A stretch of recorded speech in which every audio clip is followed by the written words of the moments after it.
Le cloud computing, tout le monde en parle, la véritable rupture technologique qui touche le système d'information. Tout le monde en parle, mais tout le monde n'en fait pas. Et Soitec en a fait la pierre angulaire de son système d'information. Nous sommes avec Laurent Maumet, le DSI, Bonjour. qui est venu nous en parler, projet Sky IT, projet de transformation du système d'information vers le cloud computing, en partenariat avec Devoteam Consulting. Nous sommes avec Thomas Delacharrière, partenaire, qui Bonjour. aussi va nous commenter ce projet. Alors, peut-être avant de commencer, justement, qu'est-ce qui vous a amené à... Quelle est la première réflexion qui vous a conduit à aller vers une réflexion SaaS, en fait, ou cloud computing? Le constat de départ a été assez simple. On a vu arriver dans les années 2007-2008 une rupture technologique, une vraie rupture technologique qu'on illustre avec l'image d'une météorite qui tape dans la planète Terre et quelque chose qui est en train de se passer et quelque chose qui change. Et pourquoi on a vu ça? Parce qu'on voit les outils qui étaient disponibles, donc les outils qu'on peut utiliser au quotidien, de Google, de musique en streaming, de partage de photos, etc. Donc une transformation qui touche à la fois quelque part le particulier, mais aussi indirectement l'entreprise, en fait. C'est ça, de se dire comment on peut avoir ça en tant que particulier, gratuitement. Alors il y a des questions de business model, mais très peu cher, avec des très hauts niveaux de performance, et pourquoi on n'arrive pas à répliquer ça en interne. Et ça, on l'a eu en particulier quand on a ouvert une usine à Singapour en 2008-2009, où on a fait des investissements informatiques, on a construit une usine comme on fait, on a fait le système d'information associé, et on a rencontré des problèmes de performance, on a rencontré des problèmes de sizing d'infrastructure, etc. Et on se dit, il se passe quelque chose à l'extérieur et il faut qu'on arrive à capter ça. Donc de la flexibilité, une recherche de flexibilité, de rapidité dans une recherche de flexibilité à la hausse et à la baisse pour encaisser les changements de production de nos usines de semi-conducteurs, et puis un niveau fonctionnel qu'on n'arrive pas à atteindre en interne et qui est visiblement disponible dans les solutions SaaS. Donc c'est les deux, la flexibilité et le fonctionnel. Le partenariat avec Devoteam, quelque part, la proposition de valeur sur ces projets en termes justement d'accompagnement. Alors le cloud pour nos clients, la plupart de nos clients ont identifié le fait que c'était un des éléments de rupture actuels. Je crois que tu as bien résumé une partie des principaux enjeux. Le constat, c'est que derrière ce mot, il y a beaucoup de choses, beaucoup de complexité. Et nous, la première valeur à ajouter de Devoteam Consulting sur ces sujets, c'est d'aider nos clients à définir les axes de valeur. Où est la valeur pour moi dans cette rupture? Ok, il y a une révolution, mais comment j'en tire profit, où sont mes axes de valeur, les décider ensemble, et puis derrière construire une trajectoire de transformation, parce qu'on n'est pas capable d'aller chercher ces axes de valeur simplement en faisant bouger les lignes dans les coins. Il est important et indispensable de transformer en profondeur la manière dont on travaille. Et Thomas Delacharrière parle de complexité. Quelle était la complexité à laquelle vous avez fait face finalement dans ce projet de migration? La complexité, c'est de passer d'une vision, c'est de passer du fait qu'on sent qu'il y a une rupture, qu'on voit qu'il y a des choses qui se passent. Ça veut dire une transformation dans le métier de la DSI avant tout, ou plutôt dans l'usage des solutions? Comment on fait pour passer de cette vision au business? Comment on fait pour que ça vienne dans l'entreprise? Comment on fait pour faire ça? Alors, il y a plusieurs axes. Un premier axe, c'est quelles sont les maturités des solutions? Est-ce qu'elles existent ou pas? Imaginons que les solutions existent et qu'elles sont matures. C'est effectivement un changement culturel dans la DSI.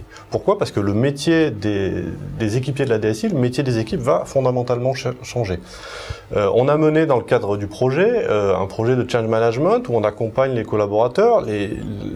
Qu'est-ce qu'il faut qu'on comprenne, qu'est-ce qu'il faut qu'on accompagne? C'est une condition qu'on accompagne les métiers, les gens qui vont utiliser les nouvelles applications, ou c'est un accompagnement des acteurs en fait? Alors là, j'étais sur la DSI, parce que les métiers, mon expérience, les métiers, c'est qu'ils adhèrent. C'est-à-dire les métiers, on leur a expliqué qu'il y avait cette transformation, on leur a expliqué pourquoi, et ils comprennent et ils achètent le sujet. Ils se disent, ok, on comprend que il y a des nouvelles applications, qu'il y a un modèle SaaS, s'ils rendent service, ça leur va. Donc les métiers, ça se passe très bien, ils achètent, ils nous disent vas-y, si tu penses que c'est la bonne façon de faire, allons-y. Si en plus ça amène de la variabilité dans les coûts, c'est encore mieux. Et si en plus le niveau fonctionnel est au top niveau parce que c'est partagé par des millions d'utilisateurs, c'est encore mieux. Donc côté métier, ça allait. Côté interne informatique, il faut que les gens comprennent que là où hier on était des ébénistes, on va devenir un Ikea. Là où hier on faisait de la haute couture, on va faire du prêt-à-porter. Donc ça a un côté un peu péjoratif, c'est un côté un peu, on n'est plus des artisans, c'est vrai, mais c'est un côté aussi très noble, parce qu'aujourd'hui très professionnel et très noble. C'est-à-dire qu'aujourd'hui, pour nos maisons concrètement, on fait pas les meubles un par un à la main pendant des mois. On va se fournir chez des gens qui ont réfléchi en amont, qui ont réfléchi à ce qui était bon pour nous, et on va choisir les bons. Et donc le métier de la DSI, c'est ça, c'est d'aller choisir les bons outils. Et la transformation se fait aller dans la profondeur, et vous me demandiez tout à l'heure la proposition de valeur ou pourquoi est-ce que Soitec a décidé d'avoir un partenaire comme Devoteam à ses côtés.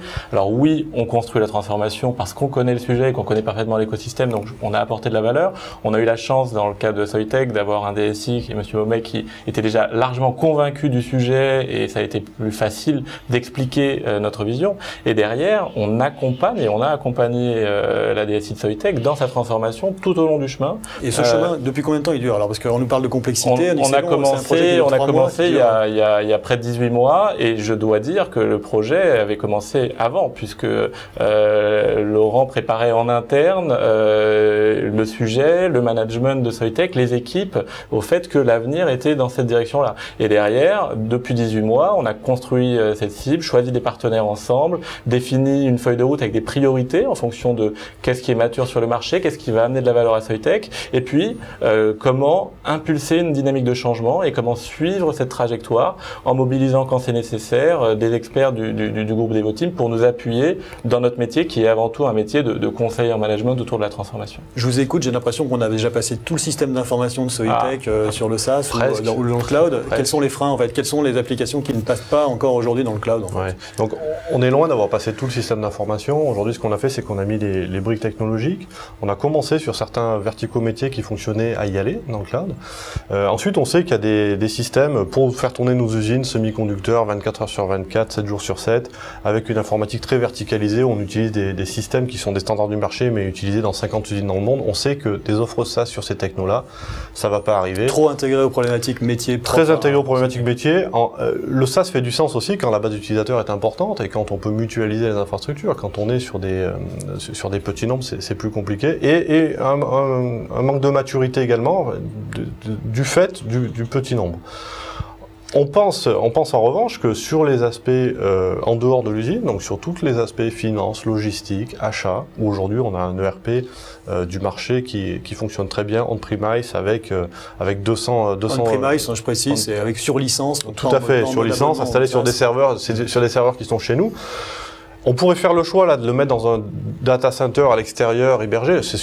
On va peut-être faire ça, mais l'objectif n'est pas celui-là. L'objectif, c'est de trouver une offre SaaS autour de ces ERP. Donc, on discute avec les éditeurs qui commencent à proposer des briques SaaS pour compléter notre ERP. Et le chemin va être long, à la fois parce qu'il y a un legacy évidemment, comme dans toute DSI, et que ce legacy, on peut pas simplement du jour au lendemain, par magie, l'envoyer dans le cloud, et à la fois parce que les acteurs et les solutions du marché ne sont pas matures sur toutes les verticales ou sur tous les services proposés.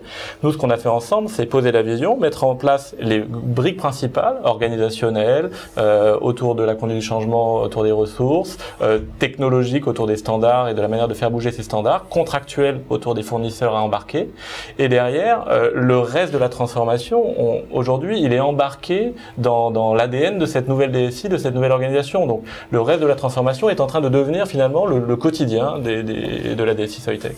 Cette transformation du métier, on la sent à la fois dans le service, on n'est plus dans de la réalisation, dans de la mise en œuvre, de l'intégration de solutions ERP comme ça a pu l'être dans les sociétés de conseil les 10 dernières années.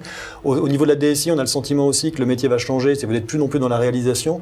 On a le sentiment qu'il y a une sorte de chaîne en cascade entre je détermine en fait quels sont les meilleurs prestataires, j'accompagne un DSI à définir quels sont les meilleurs prestataires qui lui-même va les fournir au métier en fait demain, les proposer. Vous allez être demain fournisseur de services, de services homologués, tamponnés, agrégés, consolidés dans le système d'information. Et vous parlez très bien de la rupture que ça implique pour la DSI Soitec, mais vous voyez le pendant de la rupture pour une société de services comme la nôtre. Avant, on vendait de l'expertise technologique de assez haut niveau et de la garantie que les projets allaient délivrer. Aujourd'hui, pour pouvoir continuer à se développer, on doit se repositionner sur la valeur ajoutée pour nos clients. Où est la valeur dans cet écosystème? Quels sont les meilleurs services à aller chercher? Comment les mettre en place rapidement? Et finalement, les trajectoires de transformation sont de dire on va aller rapidement chercher des savings, ce qu'on a fait ensemble, des économies à court terme, pour pouvoir financer une transformation de plus grande amplitude avec de l'innovation, avec de la valeur ajoutée pour Soitec. C'est vraiment quelque chose de très... Une de nos convictions sur la transformation, les transformations doivent quelque part s'autofinancer en allant chercher des savings pour construire de la croissance. Et cette économie, on la retrouve aussi dans la mise en œuvre, Laurent Momey. Est-ce que le SaaS finalement est partout et aussi dans la manière de déployer l'application, de déployer les nouveaux services. Cette distance, je dirais même, je dirais au-delà des espérances, si on fait du vrai SaaS avec des solutions qui sont du SaaS vraiment, avec donc les niveaux de facturation associés, puis avec donc à l'unité d'œuvre, à l'usage, et puis avec le fait effectivement que c'est accessible de partout sur n'importe quel terminal à partir d'un simple browser, effectivement, à la fois on a les gains en termes de fonctionnalité, mais pour dérouler le projet en lui-même, c'est plus simple. Parce que déjà, on va pas se poser la question de faire des spécifications, de customiser, de définir des choses particulières pour l'entreprise. On se dit, on va aller dans le standard. Et comme en plus l'outil nativement il est accessible de partout, eh ben, on va pas avoir besoin non plus d'aller déployer sur des postes, donc d'envoyer des équipes pour déployer, pour installer, etc. Même si on est équipé pour faire ça, on sait toujours que s'il faut déployer à la fin, il faut quand même un peu aller sur le poste.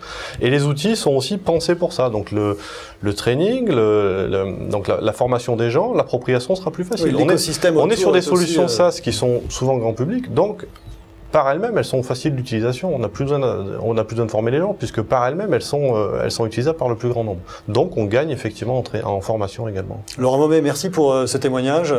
Thomas de la Charrière, le mot de la fin peut-être ? Le mot de la fin, d'abord je veux remercier Laurent d'être venu. C'est l'histoire d'une collaboration assez longue entre Devoteam et Soitec, puisqu'on a commencé ensemble il y a quelques années sur l'ouverture de votre usine à Singapour, et aujourd'hui on vous a accompagné sur le projet de transformation de la DSI. Donc le mot de la fin, ce sera un grand merci à Laurent d'être venu et un grand merci à Soitec pour sa confiance. Merci. Merci à vous.